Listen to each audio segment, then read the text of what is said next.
네, 안녕하세요. 2022년 4월 30일 제96회 토요 마음 공부 열겠습니다. 네, 오늘도 3분 명상, 또 이제 마음 챙김을 배우신 분들은 3분 마음 챙김 명상으로 진행하겠습니다. 이 3분 마음 챙김 명상 0.나죠? 0.나. 이 0.나를 일상생활 속에서 종종 만나시기 바랍니다. 동일시라고 그러죠? 동일시. 우리 마음사회 이론을 알죠? 마음사회 이론. 마음사회 이론으로 볼 때, 마음사회 이론에서 볼 때, 여러 나들이 사는데, 그 기본 나, 0점 나, 이 0점 나를 종종 만나시기 바랍니다. 우리가 뭐 참나니 뭐니 이런 걸 떠나서 내 속에 여러 나들을 인정해 줘야 됩니다. 참나를 얘기하면서 나머지 모든 나들을 가짜 나로 만들지 마세요. 그 모든 나가 참나입니다. 그 모든 나를 잘 굴릴 수 있어야 됩니다. 그러나 그 기본이 되는 그 0점 나를 자주 만나십시오. 0점 나에 대한 자각, 동일시죠, 동일시. 우리가 이 나를 떠날 수가 없어요. 중요한 거는 이 나를 운용하는 겁니다. 여러 나들을 건강하게 운용하는 거죠. 그래서 우리가 긍정심리의 수행을 많이 하잖아요. 단순히 쉰다 명상, 본다 마음 챙김 수행에만 머무는 게 아니라 긍정심리 수행을 통해서 이 건강한 나들을 자꾸 쓰면서 양성하는 거거든요. 그러나 그 기본이 되는 0점 나와의 동일시. 자주 말씀드립니다. 삶은 동일시 게임입니다. 삶은 동일시 게임입니다. 여러분이 어떤 나와 동일시하고 있느냐?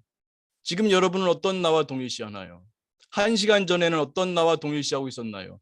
1시간 후에는 어떤 나와 동일시할 건가요? 늘 그 기본이 되는 0점 나, 0점 나 자각 잊지 마십시오.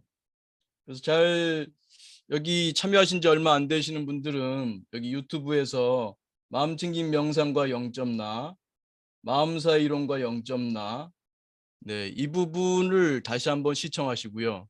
시청 한번 하셨어도 음, 조금 더 시간 날 때마다 시청하시기를 권합니다. 이게 한 번에 잘 잡히지 않습니다.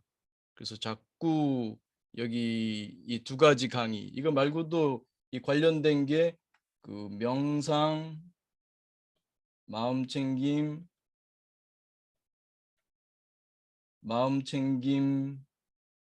명상의 구분이라는 좀 제목이 긴데 네, 이 동영상도 함께 보시면 좋습니다. 명상, 마음챙김 명상의 구분이라고 하는 거. 이거하고 마음챙김 명상과 0점 나, 마음사 이론과 0점 나 이것을 종종 보시면서 여러분의 그 기본 나가 0점 나라는 것을 잊지 마십시오. 이 닦다가도 0점 나, 설거지하며 0점 나, 식사하며 0점 나, 청소하며 0점 나, 걸으며 0점 나. 물론 열심히 일할 땐 일하셔야죠. 나를 잘 써야죠. 그러나 다시 저울의 0점처럼 5kg 올려놓으면 5kg 딱 가리키고 다시 0점으로 돌아와야죠. 60kg 얹으면 60kg 딱 가리키고 다시 60kg 다시 0점으로 돌아와야죠. 네, 그래서 그 자주 강조합니다. 이게 기본이 되기 때문에 이걸 강조하면서 이 긍정 심리의 여러 나들을 건강한 나들을 쓰는 것을 잊지 마시기 바랍니다. 자, 그러면 3분 명상 시작하겠습니다. 몸과 마음을 편히합니다. 어깨 힘 툭 떨어뜨리시고 가만히 지금 여기에 내 몸에 호흡의 마음 모읍니다.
네, 크게 들숨, 날숨, 심호흡하며 마칠 준비합니다. 다시 한번 크게 들숨, 날숨, 심호흡하며 눈을 감으신 분은 천천히 떠도 좋습니다. 네, 수고하셨습니다.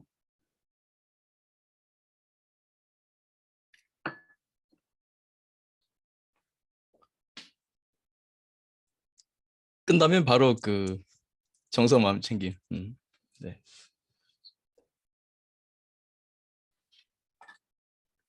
네, 정서 마음 챙김 하겠습니다. 내 마음을 들여다보는 거죠.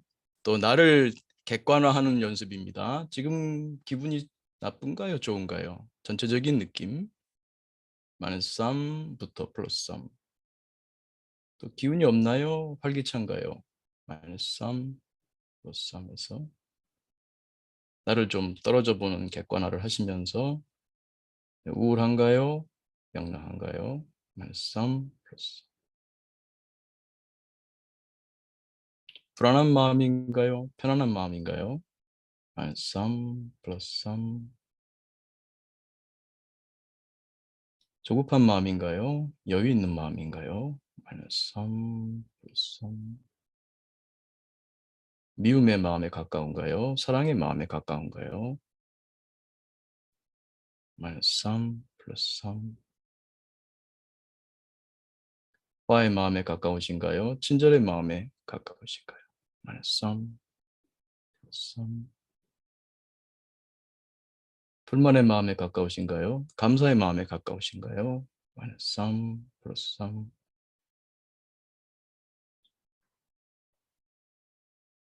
네, 수고하셨습니다.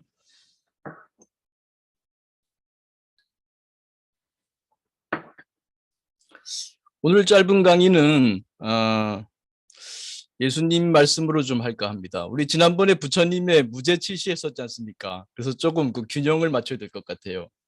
그래서 우리 지난번에 일단 먼저 그 복습 삼아 무죄칠시를 할까요? 무죄칠시가 23번입니다.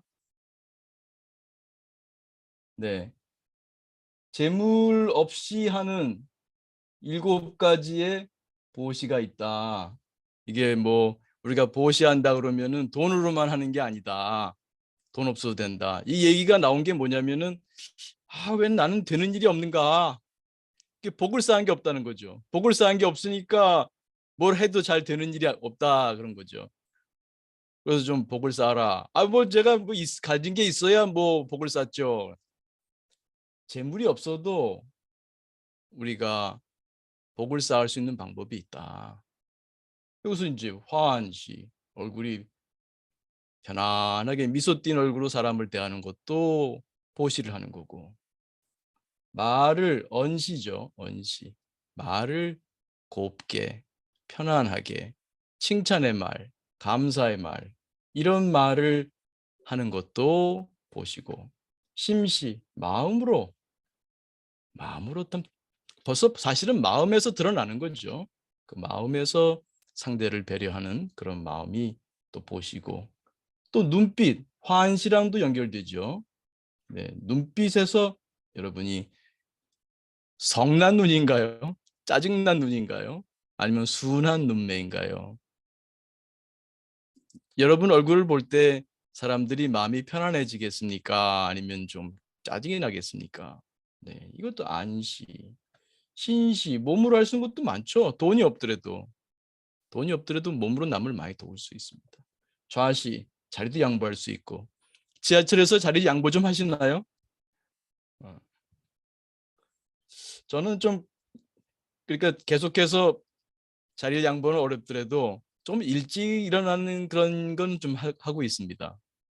제가 내릴 때 바로 코앞에서 일어나서 하지 않고 뭐 한 정거 두 정거 전에 좀 미리 일어난다거나 뭐 이 정도만이라도 좌시가 아닐까 생각해 봅니다. 네. 찰시, 심시랑 연결되죠. 다른 사람의 마음을 이렇게 헤아려 주는 거, 말하지 않더라도 헤아려 주는 마음, 찰시죠. 이것만 해도 잘 된다. 그러니까 여러분이 마음 수행 좋습니다. 여러분이 좀 일이 잘 안 풀릴 때가 있잖아요.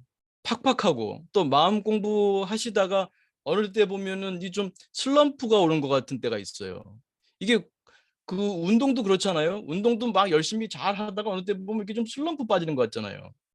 그때 요때가 중요해요. 요때 포기해 버리게 되면은 이제 그 운동 안 되죠. 그게 테니스든 자전거든 뭐 수영이든 또 뭘 배우는 거든 말이죠. 그때를 그냥 묵묵히 지나가야 돼요. 그러다 보면 다시 또 올라갑니다. 또 어떤 때는 이렇게 아무 변동도 없는 것 같아요. 열심히 하는 것 같은데 변동이 없는 것 같아요. 근데 이게 어느 날 점프가 돼요. 점프가. 이렇게 발전하는 경우가 꽤 있어요. 이렇게만 발전하는 게 아니라 이렇게 오르락내리락 하면서 가기도 하고 또 때로는 전혀 변동 없다가 어느 순간 딱 인사이트가 오면서 올라가기도 합니다. 그러니까 그냥 꾸준히 하십시오. 꾸준히. 꾸준히. 그리고 특히 이렇게 좀 잘 안 풀릴 때, 뭔가 좀 잘 안 풀릴 때 이때 제일 좋은 거는 이제 그대로 마음 챙김할 수 있는 그것으로부터 떨어지는 객관화의 마음 챙김의 실력, 마음 챙김의 실력 이것도 중요하죠. 이거를 네 우리 그 19번 볼까요? 그래서 이제 우리가 기본적으로 명상 수행, 마음 챙김 수행, 긍정 심리 수행이잖아요. 잘 안 풀릴 때가 힘들 때 사실은 마음 챙김의 힘을 자꾸 양성해야 되거든요. 떨어져 버 힘든 나와 떨어질 수 있는 힘. 그래서 자꾸 이제 리셋시키는 명상하고요. 그리고 자꾸 긍정심리의 날을 써야 됩니다. 이 긍정심리의 날을 쓰는. 근데 안 쉽죠. 쉽지가 않아요. 그럴 때 하는 또 수행의 좋은 방법이 그래서 다시 무죄칠시 23번입니다.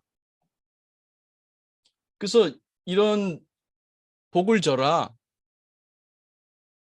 이게 사실은 긍정의 날을 양성하는 길이기도 하고요. 복을 짓는 길이기도 합니다. 묻지도 따지도 마세요. 아, 왜 이렇게 안 돼? 자기 비난에 빠지지 말고 자기 비난, 자기 연민, 나는 왜 이렇게 안 되지? 왜 이렇게 자기를 불쌍하게 보니 자기 연민에 빠지도 말고 자기 비난, 자기 혐오에 빠지도 말고 오히려 자기 자비, 자기를 따뜻하게 대하세요. 이런 게 필요합니다. 이와 함께 복을 좀 져라. 부처님 말씀 무죄칠시가 있고요. 그 다음 페이지 볼까요? 예수님께서는 그 산상수훈이라고도 하고 산상설교라고도 하는데 유명하죠. 그래서 이제 설몬 몬타노스 그렇게 하는데 여기서 이제 팔복을 말씀하셨어요. 팔복. 8가지 복이죠. 이것도 상당히 귀한 말씀이에요.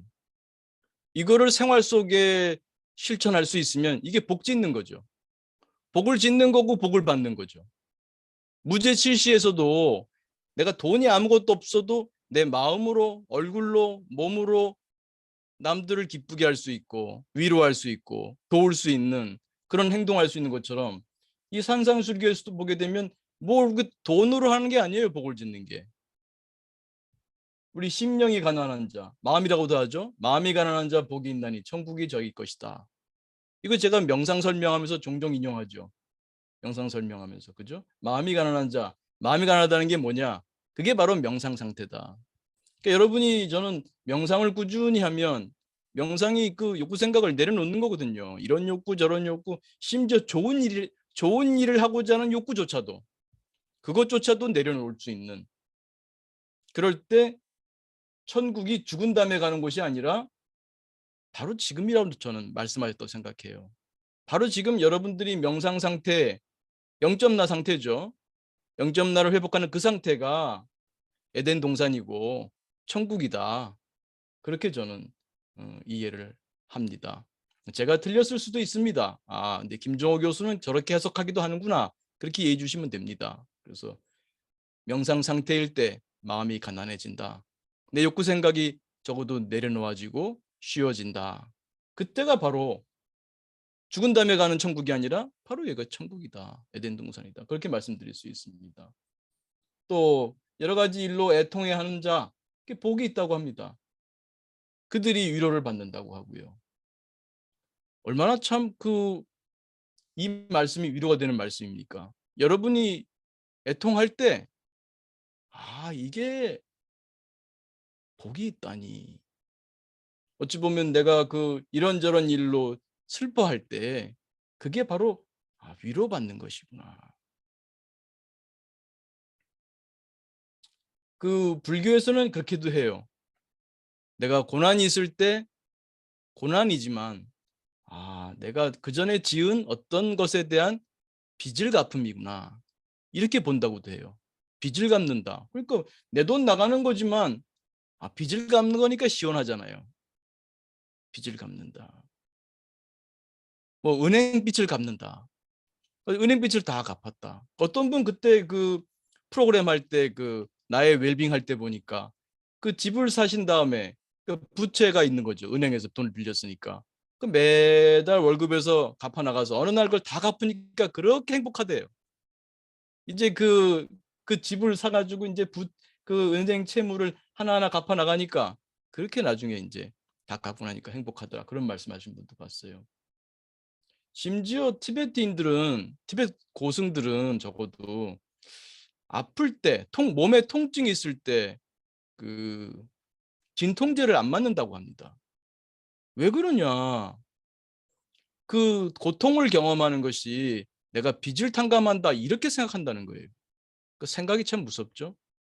그러니까 내가 진통제를 맞게 되면 통증을 못 느끼잖아요. 내가 통증을 온전히 받겠다는 거예요. 내가 경험하는 이런저런 무슨 이유 때문인지 모르지만 몸이 다쳐서 무엇 때문에 이 통증을 혹은 심리적 고통도 마찬가지겠죠. 그 통증을 내가 온전히 경험하겠다는 거예요. 진통제를 안 쓰겠다는 거예요. 대단하죠. 근데 그 생각이 이렇게 무서운 거예요. 웰빙인지 우리 쉰다, 본다, 쓴다. 그렇게 쓰는 거. 우리 생각을 쓰는 게 그렇게 무서워요. 그 통증조차도 이게 내가 빚을 갚는 거다. 내가 통증을 온전히 경험해 주겠다. 온전히 경험하면서 고통 속에 몸부림치는 게 아니라 어떤 잔잔한 내가 빚을 갚는다는 그런 마음이 있는 것이죠. 또 온유한 자, 여기 땅을 기업으로 받을 것이요. 다 마음으로서 젠틀한, 온유한, 카인드한, 친절한 그런 사람들이겠죠. 그런 사람들이 복이 있다는 거죠. 또 의로운 사람이죠. 의로운 자가 의에 줄이고 목마른 자, 의로운 사람이죠. 의로운 사람이 복이 있다는 거예요. 배부를 것이고. 우리 연초에도 했었죠. 호연지기. 호연지기에서 핵심이 뭡니까? 의로운 삶이거든요. 공자님 말씀대로 견리사의 이로움을 내가 보게 되면 이게 지금 내가 이 이로움을 취해도 되나 안 되나 이게 이로움을 내가 취할 수 있는 그 기회가 주어졌을 때 의를 생각한다. 견리사의 의를 생각한다는 거죠. 그래서 의로워라. 여기 뭐 돈 벌라 무슨 뭐 주식을 해라 뭐 무슨 뭐 아파트를 사라 이런 말씀 없잖아요. 긍휼히 여긴다. 자비로운 거죠. 다른 사람들에 대해서 자비로운 마음을 갖는 거. 이것이 또 너희가 다시 받는다. 그러니까 너희가 하는 행동대로 받는다는 거죠. 긍휼히 여기는 자. 다른 사람에 대해서 자비로운 마음을 갖는 사람이 또 자비로운 마음을 또 받는다는 거죠. 어찌 보면 인과응보라고 할까요? 또 마음이 청결한 자. 그것이 또 복이 있고 마음이 깨끗해야 한다는 거예요. 또 화평한 자. 그러니까 주변에서도 평화를 중시하고 그러니까 내 마음이 돈 버는 데만 가 있나? 돈은 무시하면 안 됩니다. 우리 생활인들이니까. 그러나 내가 돈 버는 데만 가 있냐? 혹은 남이 나를 어떻게 하나 해코지하나 피해의식 속에만 가 있나? 남이 나를 어떻게 하지 않나? 이런 데만 내 마음이 가 있나?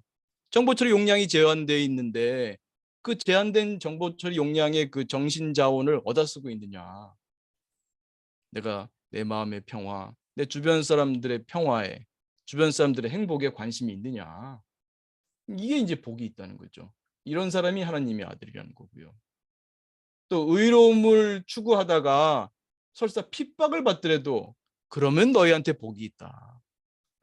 의를 추구하면서 늘 내가 의로우니까 요번에 아파트 청약에 당첨되겠지? 내가 산 주식이 오르겠지? 이런 게 아니라는 거죠. 그 의로움 자체가 중요한 거죠. 그런데 이제 예수님께서는 우리가 어찌 보면은 수준 낮은 중생들이니까 이런 말씀하는 거예요. 핍박받으면 천국이 저희 것이다. 이렇게 해석을 달리해 주는 거죠. 적어도 네가 죽은 다음에 천국에 간다. 이런 식으로 위로해 주는 거죠. 저는 이것을 그 전에 제가 2012년도 책이죠. 나로부터 자유로워지는 즐거움에서 이기심으로 이기심을 치료한다. 그런 글을 쓴 적이 있어요. 이게 2012년도 책인데 나로부터 자유로워지는 즐거움. 그래서 제가 이기심으로 이기심을 치료한다. 이 일종의 EJ죠. EJ.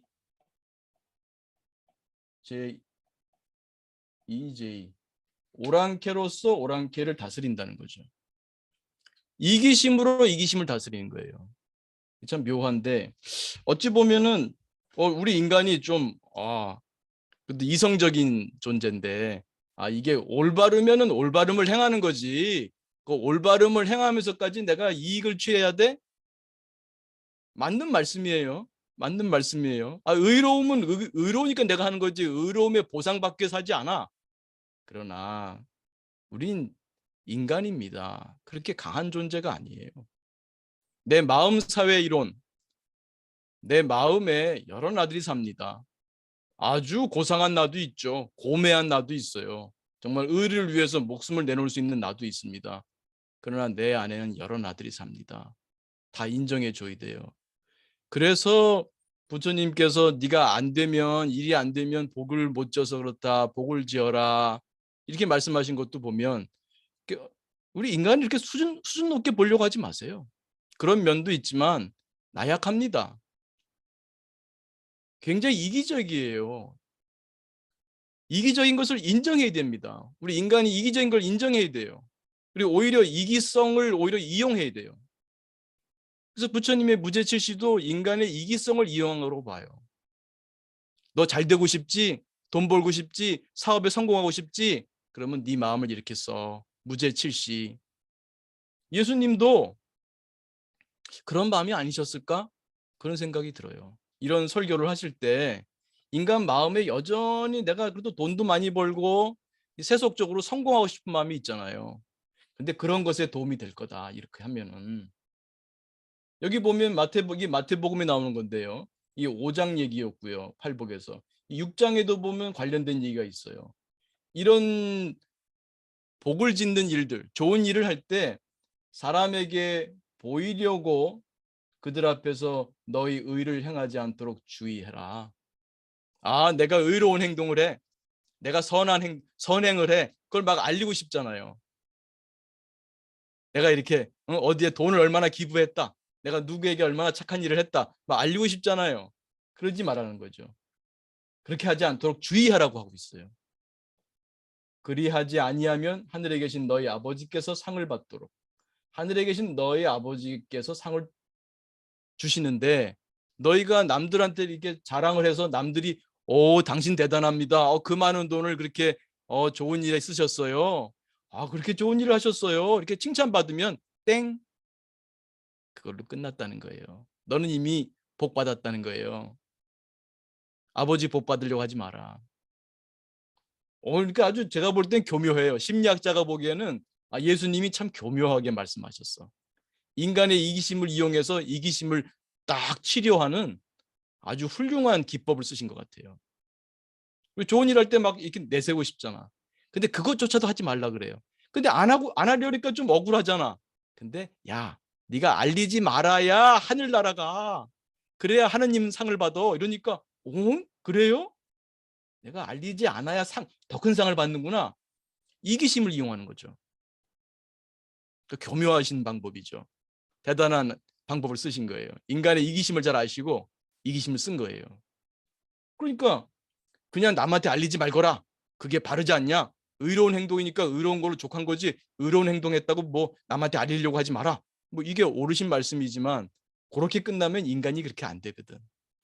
야, 그렇게 해야 너 이미 다른 사람한테 이제 알리고 그러면 이미 복 받은 거야. 땡이야, 땡. 근데 알리지 말어. 남들이 몰라야 너 하느님한테 복 받는다. 그러니까 여기 마태복음 6장 3절에 오른손이 하는 것을 왼손이 모르게 해라. 그러고 싶은 마음이 들겠어요, 안 들겠어요? 내가 좋은 일 할 때 누가 알까 걱정되잖아. 누가 알면 큰일 나. 누가 알면 내 복을 못 받아, 하느님한테. 왜? 누가 알면 그걸로 난 복 받음. 이미 알려진 거니까, 복 받은 거니까 땡이란 말이에요. 그러니까 내가 무슨 좋은 일을 할 때 남이 알세라 이렇게 하게 되는 거죠. 왜? 그래야 하나님 복 받거든.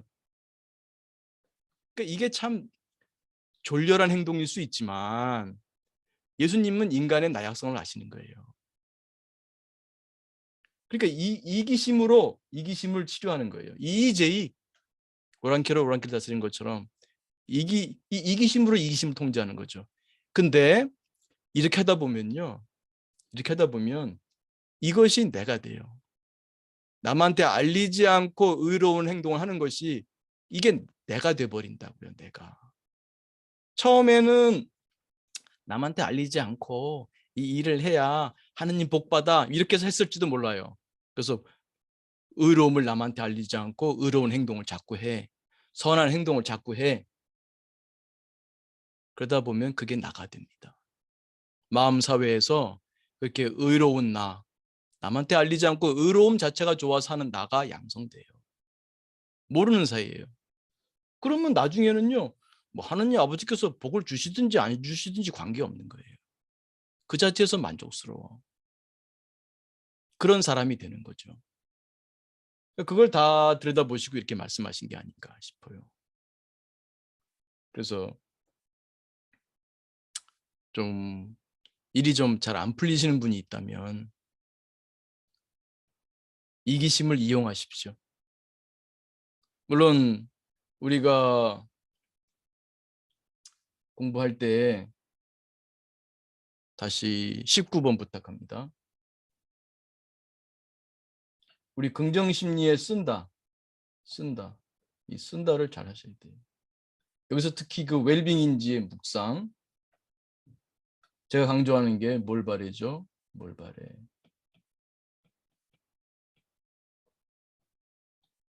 동기상태 이론. 내 동기가 없다면 스트레스 없어요. 그죠? 동기 없으면 스트레스 없습니다. 그러면 스트레스를 경험하실 때 내가 지금 뭐 때문에 지금 뭐 슬럼프를 느끼든 뭘 느끼든 내가 괴롭다는 뜻이잖아요. 뭘 말해? 내 동기가 뭐냐고요.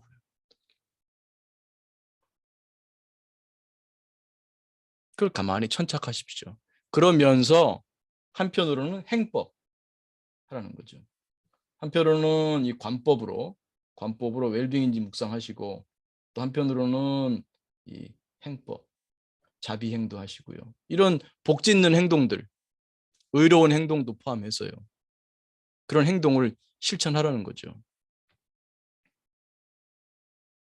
그렇게 하시다 보면 마음이 참 기분이 좋아요. 내가 복 받고 있다는 느낌도 들고. 그러니까 작은 소화지만 소화를 버리지 마시고 버릴 수도 없어요. 잘 쓰십시오. 에고를 잘 쓰십시오.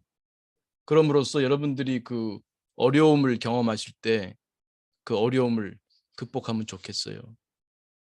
그리고 가능하다면 우리 연초에 호연지기 얘기했잖아요. 호연지기. 호연지기. 올해 호랑이 해. 한글로는 같잖아요. 한글로는 같잖아. 호연지기. 호연지기. 의를 행하고 선한 걸 행하는 한 해. 그걸 할 때 호연지기가 정말 큰 이 천하를 품을 듯한 당당한 마음이 그런 기운이 우리 안에 생성되는 거 아니겠습니까? 근데 그 출발은 비록 이기적인 마음에서 출발했다 할지라도 그 마음을 잘 쓰십시오. 그래서 부처님의 무죄칠시라든지 또 예수님의 팔복이라든지 그런 걸 통해서 그 의로운 행, 선한 행 그걸 하면 좋겠어요.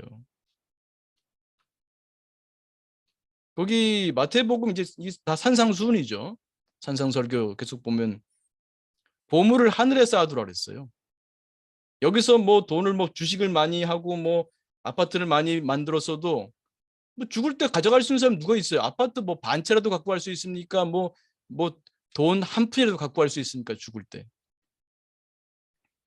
하늘나라에 쌓으라는 거예요. 무서운 얘기죠. 이것도 이기심을 이용한 이기심의 치료죠. 내가 뭘 바래? 내가 바라는 게 돈이었나? 내가 바라는 게 뭔지를 더 깊이 들어가는 거예요. 이 뭘 바래는 계속 끝이 없이 들어가야 돼요. 그러다 보면 나의 그 궁극적인 어떤 가치가 나오게 됩니다. 탑동기죠. 그 가치가 그 탑 목표죠. 동기의 씨앗, 목표. 그 탑 동기의 씨앗이죠. 가치라고 하는 게. 그것이 이제 드러나게 됩니다. 생활 속에서. 한편으로는 행하면서요. 무죄칠시도 하고 팔복받을 행동도 하고. 마태복음 보게 되면 너희가 하나님과 재물을 겸하여 섬기지 못한다고 분명히 말씀하셨어요. 어렵죠. 재물도 쌓고 싶잖아. 그죠? 근데 분명히 말씀하셨어요. 너희가 하나님과 재물을 겸하여 섬기지 못한다. 무서운 말씀이죠. 뒤에 가시면 너희는 먼저 그의 나라와 그의 의를 구하라. 그러면 이 모든 것을 너희에게 더하시리라. 여기서 또 살짝 이기심을 이용하셨어. 너희가 개인적으로 뭐 돈 벌고 뭐 이익을 추구하려고 그러지 말어. 안 그래도 하나님이 다 해줘. 그리고 너희가 의를 구하면, 의로운 일을 하면 이 모든 것을 너희에게 더하시리라. 그러면 너희가 말하는 세속적인 것도 다 주실 거야. 이런 식으로 또 이렇게 달래주신다고 할까요? 그러니까 기본은 뭡니까? 호연지기를 기르라는 거예요. 호연지기. 의로운 삶을 살아라. 선한 삶을 살아라. 근데 하면요, 이게 기분이 좋잖아요. 남에게 자비로운 무죄칠시 행하고 계신가요? 무죄칠시 하세요. 그러면 내 기분이 좋아, 내 기분이. 나중에 복 받는 거는 또 나중에 복 받을 일이고. 우리 적선지가에 그것도 얘기했죠. 적선지가 필류 반드시 있다. 여 여경. 적선지가에 선을 쌓는 집안에 반드시 경사가 있다. 이게 다 이기심을 통한 이기심에 치료하는 거예요. 이기심으로 이기심을 치료하는 거예요. 이렇게 하면은 나한테 복이 있으니까 선한 행동하는 거예요. 어찌 보면 수준이 좀 낮은 거죠. 그냥 선한 거는 선한 것 때문에 하는 거고 의로운 것은 의로우니까 하는 거다. 그건 높은 차원이죠. 근데 그것만 자꾸 요구하지 마세요. 이기심으로 이기심을 치료한다. EJ. 그래서 괜찮습니다. 나를 위해서 한다고 이러면 또 좀 안 되지 않나? 그러지 마세요. 괜찮아요. 우린 한 인간입니다.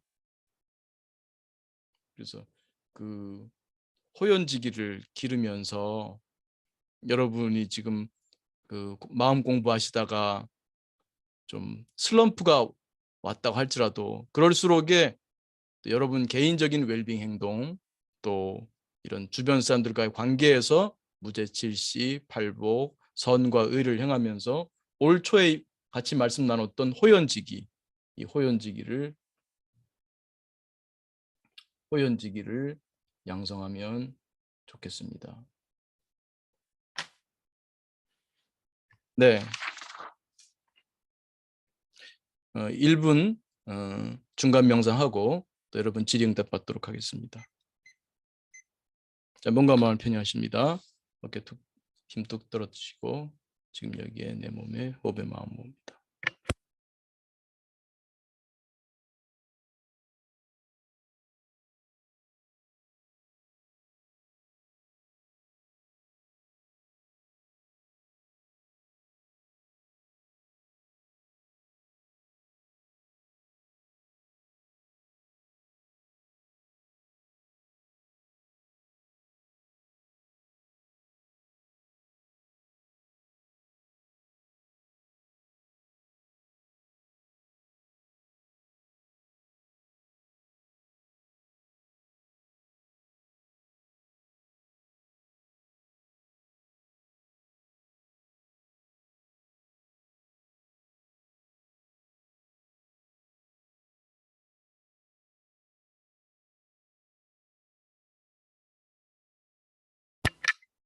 네, 크게 들숨 날숨 심호흡하며 마칩니다.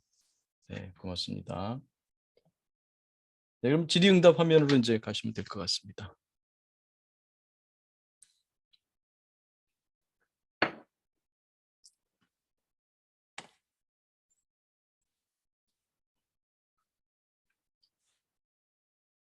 질문 있으시거나 아니면 수행하시면서 우리 도반님들과 함께 나눌 수 있는 얘기, 이런 체험, 그 자랑으로 생각하지 마시고요.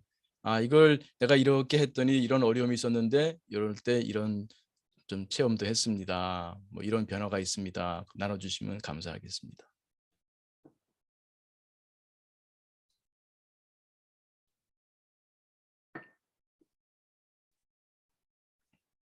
제가 지난번에 말씀 나눈다고 하다 못했는데 그 하늘님 오늘 오셨습니다.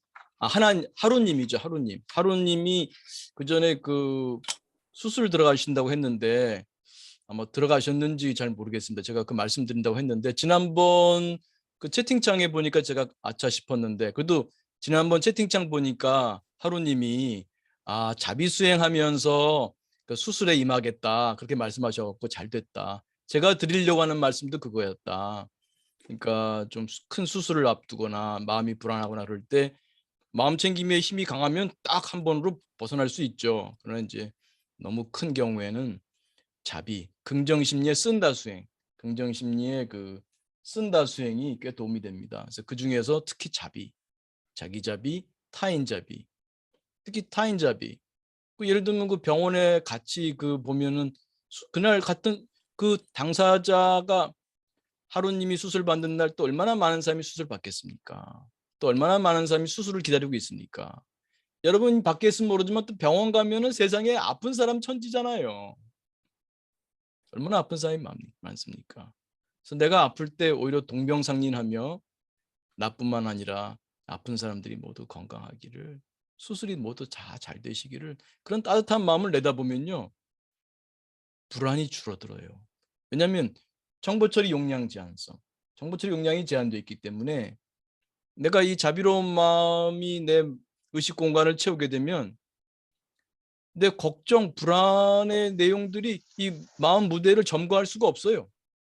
걱정, 불안을 내가 안 느끼려고 애를 쓰면은 더 커지는 거 아시죠? 하얀 북극곰 효과, 멘탈 아이러니 이펙트, 정신역설 효과죠.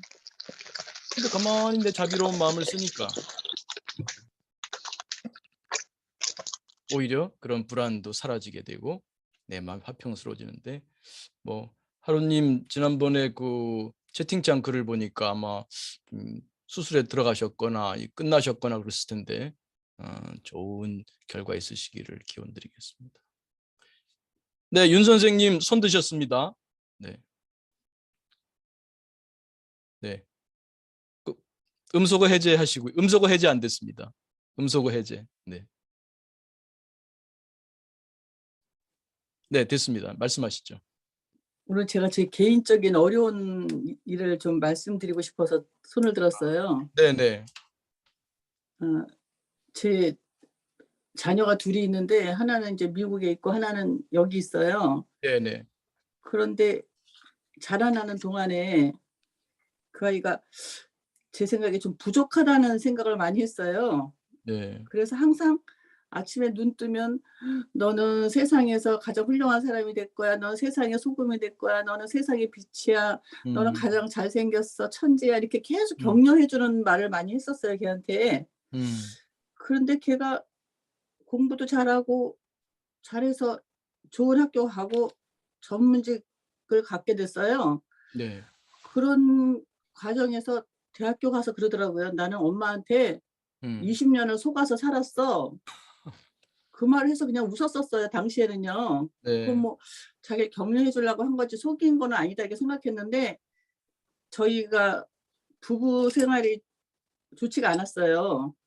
그래서 그 아이가 엄마가 말한 사람은 자기 남편을 얘기한 거지 나의 아버지를 얘기한 게 아니다. 자기의 나쁜 남편을 나쁜 아버지로 만들어서 나는 아버지를 잃었다. 이렇게 된 거예요. 윤 선생님께서 자녀분들에게 남편분에 대해서 좀 부정적으로 표현하셨나요? 그럴 만한 뭐 제 나름대로 이유도 있었지만은 네. 인제 그 사람도 굉장히 또 중요한 음. 그 국가 요직에 있던 사람인데 밖에서 보기하고는 다르게 네. 폭력성이 있었어요. 네. 그래서 이제 소소한 폭력들이 결혼 초기부터 이어져 가지고 네. 그런 거를 아이들이 보고 또 나는 거기에 대한 위로를 아이들한테 받으려고 그랬던 거죠. 음. 그래서 계속 내가 하나의 사건이 생겼을 때 내 잘못이 있음에도 불구하고 그 폭행을 한 사람의 탓으로 다 몰아붙인 거예요. 네. 그리고 또 내가 대응할 수 없으니까 남편을 굉장히 무시했어요. 음. 그게 내가 그 사람에게 대항할 수 있는 하나의 힘이라고 생각하니까 네. 상당히 무시하고 또 집에 오면은 없는 사람처럼 생각하고 음. 우리 네. 식구 사이에 끼워주질 않았죠. 네. 그래서 그 아이가 아버지하고 관계가 굉장히 안 좋아졌어요. 네. 그런데 걔가 딸아이는 "아 나는 이런 집에서 이런 환경 속에서 살고 싶지 않아. 나는 빨리 여기를 벗어나야 되겠어." 그래 갖고 네. 대학교 3 학년 다니다가 미국으로 유학을 가 버렸고 음. 아들은 "아 이런 속에서 나를 엄마를 지켜야 돼." 이랬는데 둘의 관계가 모자 간의 관계가 아니라 자기가 사랑하는 여자를 지켜야 된다는 그런 음. 이상한 음. 착에 빠진 거예요, 서로에게요. 네. 그래서 그 고리를 끊어내는데 엄청 힘이 들었어요. 네. 자기도 막 상담을 다니고 나도 계속 노력을 하고 막 이래서 마침내 걔가 결혼하면 동시에 서로 이제 "아 인제 너도 나한테서 벗어났고 나도 너한테서 벗어났고 우리는 정말 그동안 애쓰고 고생한 보람이 있다. 음음. 이제 너는 너의 삶을 살고 나는 나의 삶을 살 수 있게 돼서 얼마나 기쁜가." 이런 얘기까지 했어요. 네. 그런데 최근에 나는 이렇게 그 아이에 대한 죄책감이 있는 거예요. 늘 죄책감이 있어요, 네. 애들에 대해서. 근데 그거를 갚을 수가 없잖아요. 네. 그러니까 뭔가 자꾸 물질로 보상을 하려고 그러는 거예요. 네. 그런데 걔는 그걸 막 굉장히 화를 내면서 엄마가 나한테 뭘 해 준다고 하면은 음. 또 나를 이거 갖고 조종하려고 그러는 게 아닌가. 음. 나를 또 이걸 갖고 휘두르려고 그러는 게 아닌가. 네. 자기는 그것 때문에 막 너무 화가 난대요. 음음. 그러면서 자기가 막 요새 락함을 음. 많이 공부하나 봐요. 네. 엄마가 항상 불안하다. 음. 그래서 그 불안이 자기는 자기에게도 그게 있기 때문에 그 불안을 엄마의 불안을 자기가 견딜 수가 없다. 음. 네. 그렇게 근데 저는 항상 그 죽음을 많이 하고 있어요. 네. 그래서 어디 나갈 때도 옷을 깨끗하게 갈아입고 나가서 혹시 무슨 일이 있을 때 '아 이렇게 더러운 옷을 입고 죽을 수는 없다.' 이런 생각도 네. 하고 어. 또 집도 깨끗하게 치워 놔요. 네. 누가 와서 보면 '이렇게 어지르고 더럽게 하고 살다가 죽을 걸 뭐하러 살았을까?' 이런 생각하지 않도록 주변을 항상 잘 정리하는 편이에요. 음. 근데 아들이 얘기하기를 "그것도 당신 강박이다. 모든 사람들이 그런 불안이 있지만 그거를 잘 포장을 하고 잘 견디고 사는데 엄마는 그런 포장지가 부족해 갖고 자꾸 그런 불안을 나한테 내고 있는데 나는 그게 싫다는 거예요." 음. 그래서 제가 따로 따로 있으니까 뭘 해 주고 싶은 것도 있고 뭐 하다못해 뭐 김치라도 좀 해다 주고 싶고 이런데 전화도 하고 싶고 말도 하고 싶고 음. 그런데 거의 뭐 걔는 전화를 잘 안 해요. 그래서 이번 주는 내내 이 문제를 생각했어요. 네. 하면서 '내가 어떻게 할까? 내가 어떻게 하면 좋을까? 쟤를 편안하게 해 주려면 어떻게 하면 좋을까?' 저것은 원인은 자기 부모였지만 이제 와서는 해결할 사람은 자기가 아닌가. 자기 몫이 아닌가. 음. 그거는 자기가 알아서 자기가 나에 대한 그런 미움이나 지겨움이나 그런 것들을 자기가 해결해야 될 것이고 나는 그럼 뭘 해야 될까? 그래서 차라리 내가 죽고 없으면 좋겠구나. 그러면 제가 나로부터 이런 피곤함이나 이렇게 짜증나는 일이 없지 않을까? 이런 생각도 했어요. 그러다가 한편 그건 더 못할 짓을 하는 거겠지. 제가 더 괴로워지겠지. 그거는 방법이 아니야. 그럼 어떤 방법이 있을까? 하다가 아무것도 하지 말자. 아무것도 하지 말자. 전화도 뭐 문자도 하지 말고 또 하고 싶어도 하지 않는 게 그것도 힘이 있지 않을까. 그래서 내가 자기한테 아무런 영향력도 끼칠 수 없다는 것을 걔가 알 수 있으면 좋겠다. 네. 그럼에도 불구하고 마음이 계속 이렇게 막 네. 흥분돼 있고 막 불안하고 네. 그런 거예요. 네. 근데 이게 제가 어찌해 볼 수 없는 문제라는 생각은 해요. 네. 그러나 네. 어떻게 이 마음을 좀 네. 편안하게 할지. 네. 알겠습니다. 그 선생님 14번 그림 좀 다시. 네, 종종 보여드리는 거죠. 근데 종종 보여드려도 또 자꾸 적용을 못하는 경우가 많아요. 선생님 문제가 있어요. 그게 무엇이든 간에 문제가 마음에 있어요. 지금 선생님 지금 자꾸 여기에 먹이를 주고 있지 않아요? 해결하고 싶어서 그러죠. 네. 근데 우리 잊지 마세요. 부처님의 말씀인데 두 번째 화살. 혹시 다른 분도 마찬가지입니다. 여기에서 이렇게 사례를 말씀해 주시는 분이 참 고맙죠. 그 말씀을 통해서 여러분 사례를 생각해 보세요. 여러분 삶 속에 나의 두 번째 화살은 무엇인가? 이거 상당히 중요한 화두처럼 쓰셔도 돼요. 내가 두 번째 화살을 쏘는 건 없나? 특히 스트레스, 고통, 삶의 힘듦, 어려움을 경험하실 때는 특히 이거를 돌아봐야 돼요. 멀바레뿐만 아니라 자주 나오는 거예요. 이게 계속 반복돼야 돼요. 그게 숙달될 때까지. 멀바레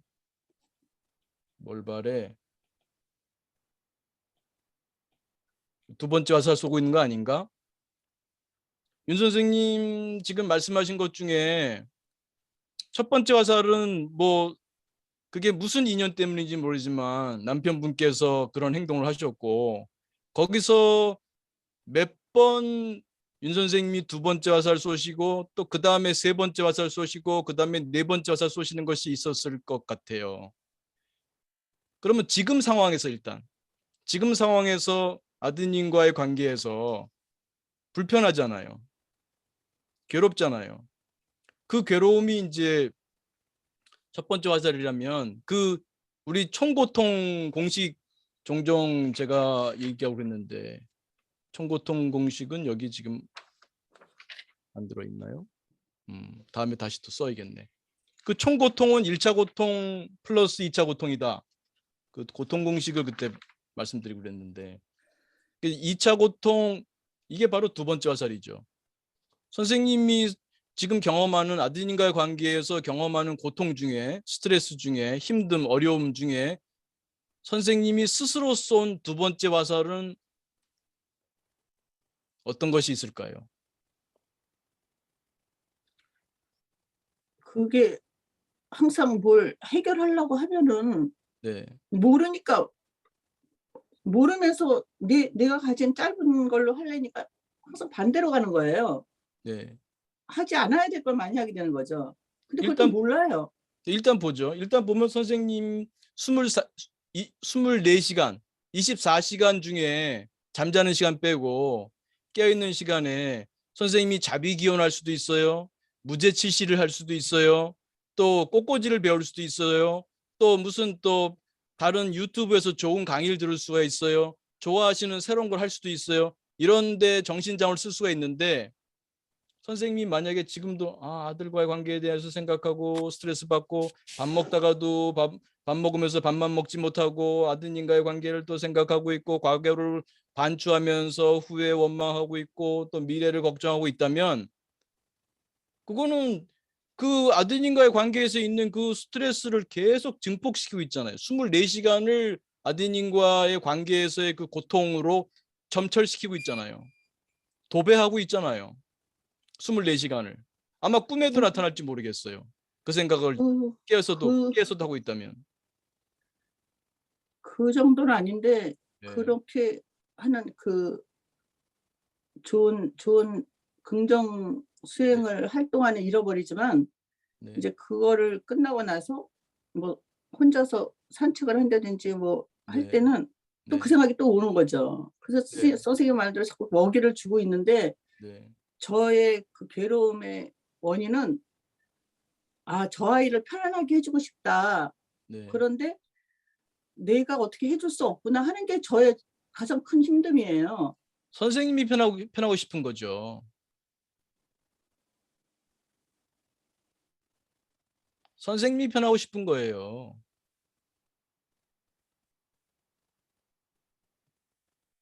맞아요. 그러네요. 네.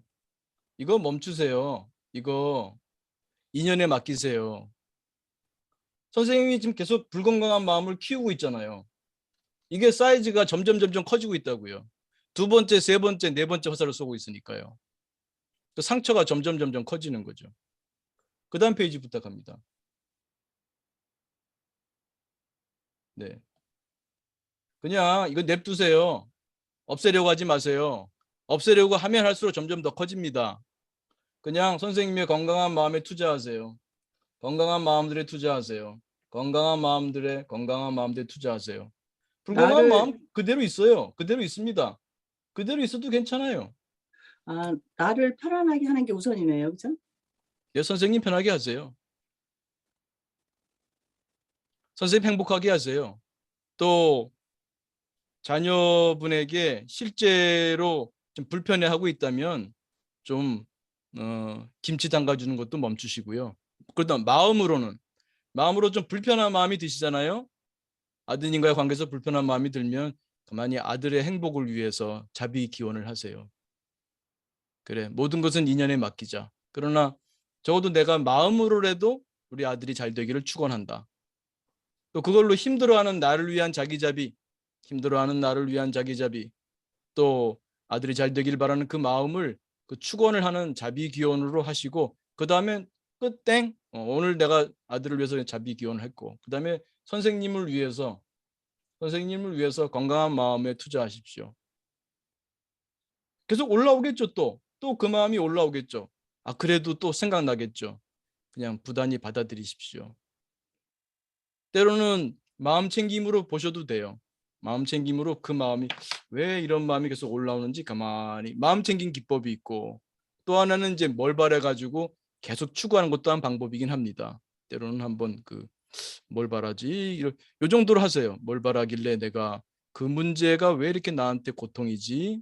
뭘 바라는가?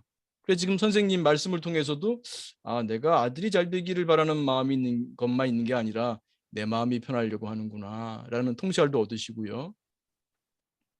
차차차차 기다리십시오. 선생님이 할 수 있는 건강한 일들을 하시고 기다리세요. 안 되는 일은 안 됩니다. 저는 강의할 때 이건 좀 다른 말씀일 수도 있습니다만 강의할 때 보면 그 강의 집중 안 하는 학생들 있잖아요. 그럼 좀 속상하죠. 그죠? 근데 이상하게 사람들 눈이 말이죠. 강의 집중 잘하는 애들은 잘 안 들어오고 강의 잘 안 하면 좀 딴짓하거나 졸거나 그런 애들은 눈이 잘 들어와요. 그 희한하죠?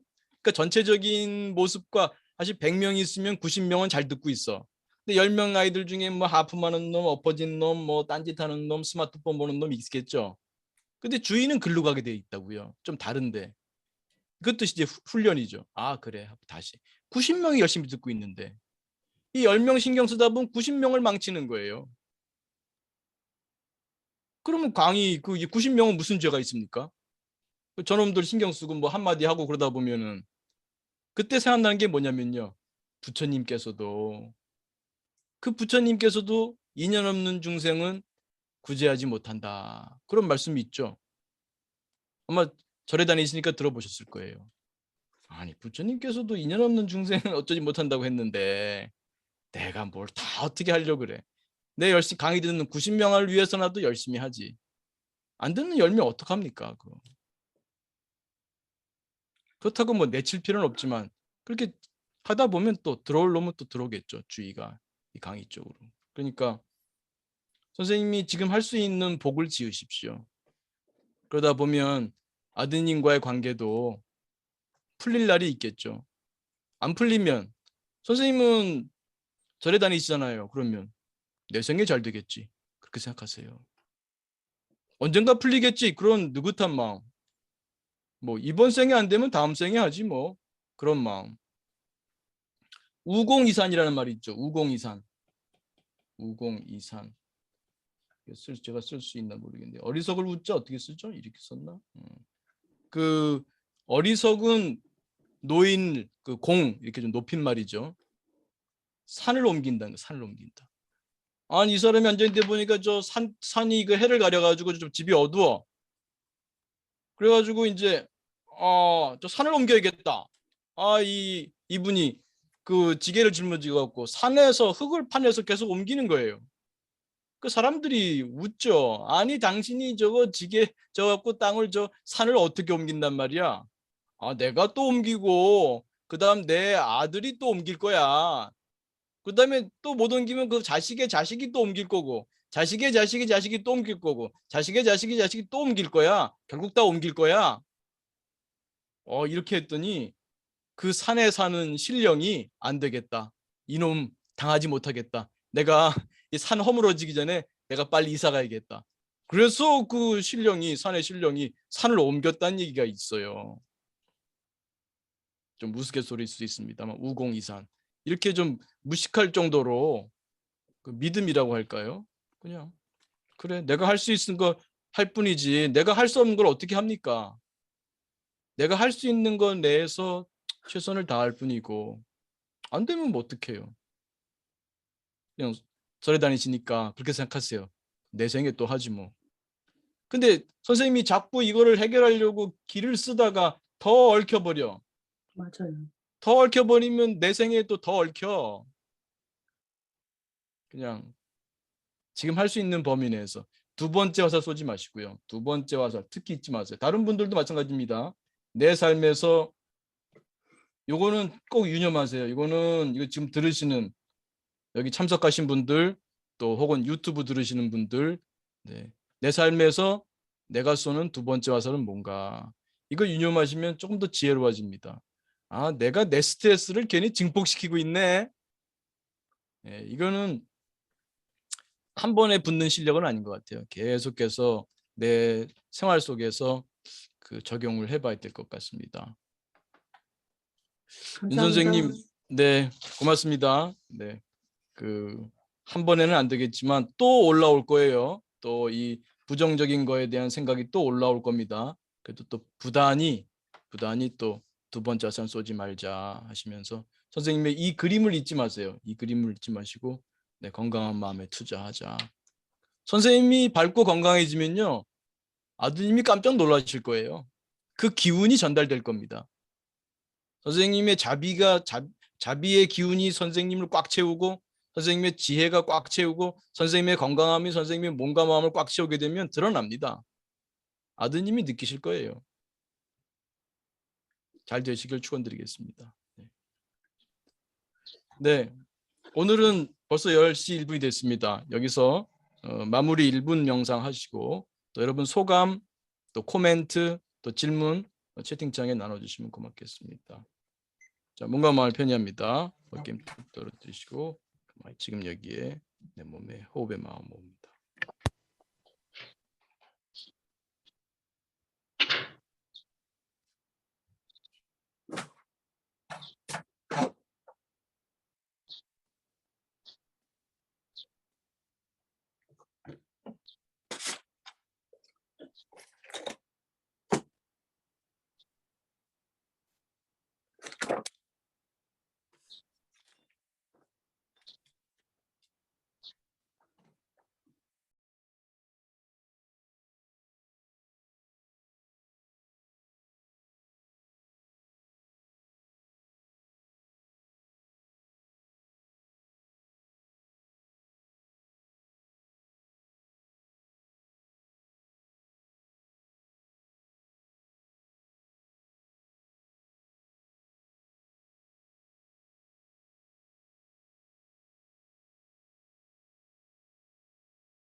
크게 들숨, 날숨, 심호흡하며 마치겠습니다.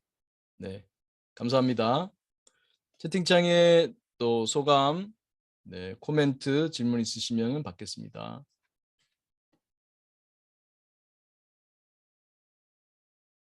네.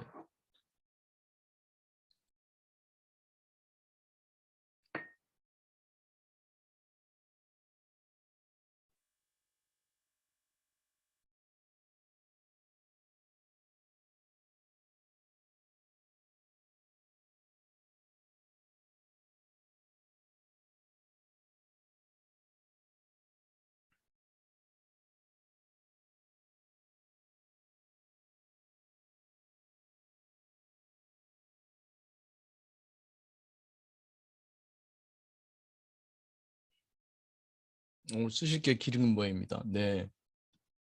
네. 윤 선생님 나눔 덕분에 배웠습니다. 네.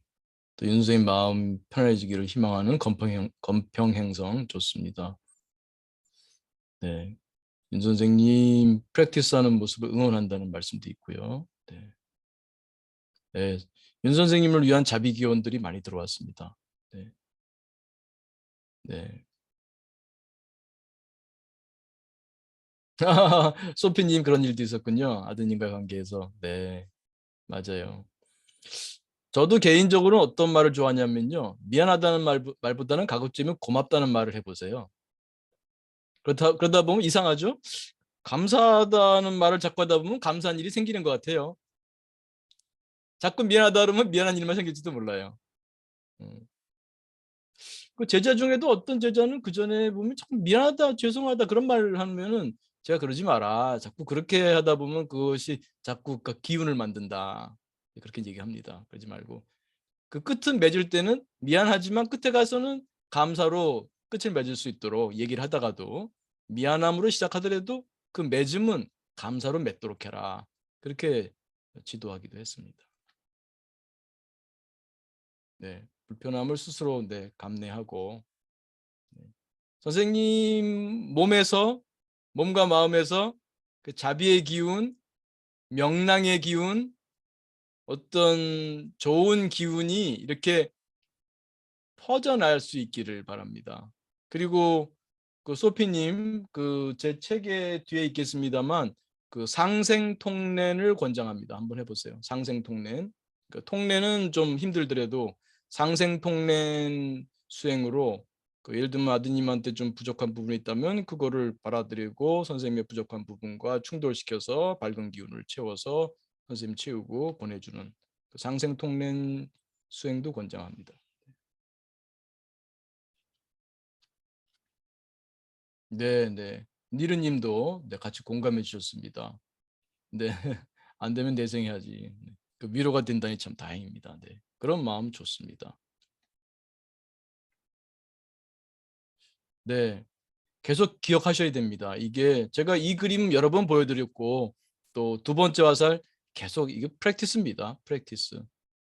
네, 그 지겹게 생각하지 않으시고 새로운 걸로 통찰되시고 또 통찰되시면 또 고마운 일입니다. 감사합니다. 네. 항상 유념하시고 자꾸 적용하다 보면 적용하는 게 재밌어요. 아, 여기도 두 번째 화살이 있었네. 얘도 이것도 두 번째 화살이었구나. 이렇게 하시다 보면 아이들 그 게임할 때 그 몬스터 잡는 것처럼 즐거움도 있을 수 있습니다. 네, 좋습니다. 네, 두 번째 화살 쏘는 곳 꼭 돌아봐야 됩니다. 얼마나 억울해요. 내가 나를 괴롭힌다니. 첫 번째 화살은 그냥 밖에서 온 거니까 내가 맞는다. 이 두 번째 화살은 내가 쏘는 거니까 얼마나 억울해요. 왜 내가 나를 괴롭힙니까? 네, 문 선생님, 자녀와 남편을 위해서도 내가 행복해진다. 네, 좋습니다. 네, 또 이 선생님 또 공감해 주시고 같이 눈물도 흘려 주시고, 네, 고맙습니다. 통찰 없는 모습에도 눈물 나시고, 네, 고맙습니다. 같이 공감해 주셔서. 네, 이 선생님, 네, 미안함보다는 감사. 두 번째 화살 쏘지 않기 고맙습니다. 네, 미안함보다는 감사입니다. 미안하지 말란 뜻은 아닙니다. 미안으로 시작했더라도 꼭 끝은 감사로 어떻게든 만들어내십시오. 긍정심이 쓴다. 네. 꼭 미안만 하지 마세요. 미안하지 말라는 말은 아니지만 꼭 감사로 맺도록 그렇게 만들어 보십시오. 네, 좋은 축원의 말씀들 많이 계시네요. 그렇습니다. 네. 믿음도 필요해요. 이런 믿음, 마음 공부를 통해서 내가 성장한다는 그런 믿음 같은 것도 필요합니다.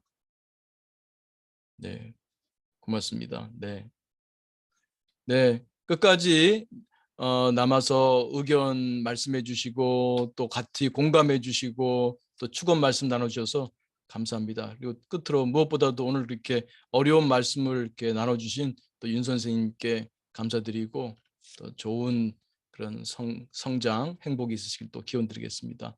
자, 우리 모두 그 앞으로 또 일주일 동안 좋은 수행하면서 행복하시기를 기원 드리겠습니다. 감사합니다.